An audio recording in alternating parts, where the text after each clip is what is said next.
आज हम लोग वर्गमूल निकालना सीखेंगे, वो भी भाग विधि से। तो कोई भी बड़ी से बड़ी संख्या होगी उस संख्या का हम वर्गमूल निकालेंगे, वो भी भाग विधि से। बहुत ही सिंपल सा तरीका है। तो अगर वीडियो आपको अच्छा लगेगा तो प्लीज चैनल को सब्सक्राइब कीजिएगा और लाइक कीजिएगा। तो चलिए छोटी सी संख्या से स्टार्ट करते हैं। संख्या 729, यानी इस संख्या का हमें वर्गमूल निकालना है, भाग विधि से निकालना है। तो कैसे निकालेंगे, तो पहले हमें संख्या लिख लेना है, 729 संख्या है।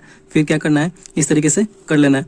तो अब देखिए, आपको तो सिंपल सा 1 से 10 तक का वर्गमूल तो आपको पता ही होगा। तो 729 का हमें निकालना है, भाग विधि से इसे हम निकालेंगे।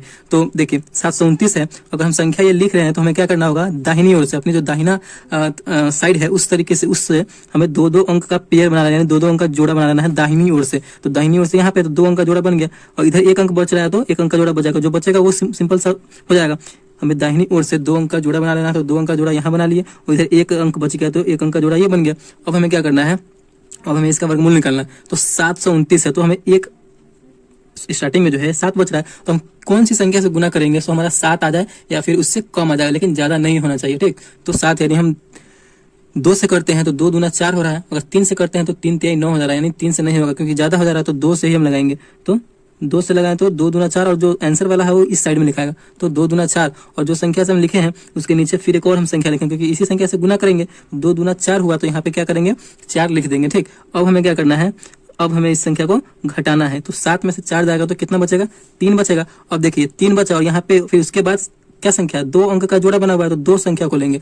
हमें एक संख्या को नहीं लेना है, क्योंकि 2 अंकों का जोड़ा बना हुआ है, तो 2 संख्या को यहाँ पे उतार देंगे। तो 329 यहाँ पे पूरा टोटल हो गया। अब इस संख्या को हम जोड़ करके, जो संख्या यहाँ पे जिस संख्या से हम गुना किए हैं उसी संख्या से फिर यहाँ पे वही संख्या लिखेंगे, और फिर इन दोनों संख्या को हम क्या करेंगे, तो जोड़ देंगे। तो 2-2 4 हो गया, 4 हो गया, 2-2 4 हो गया। अब क्या करना है, देखिए अब तो क्या करना है कि इसके आगे तो कोई संख्या है ही नहीं, यानी लास्ट स्टेप है ये। तो अब हमें यहाँ पे किस संख्या से गुना करेंगे, तो हमारा देखिए लास्ट स्टेप है, तो किस संख्या से गुना करेंगे, तो लास्ट हमारा 9 आना चाहिए। अगर यहाँ पे हम 7 रखते हैं, शायद 7 करते हैं 7 से, तो 7-7-49, यानी हमारा 9 लास्ट में 9 आ रहा है कि नहीं, तो हमें 7 से ही गुना करना होगा, ठीक। तो 47 हो गया, तो यानी 7 से किए हैं तो 7 से भी यहाँ पे भी नीचे भी हम गुना करेंगे, ठीक।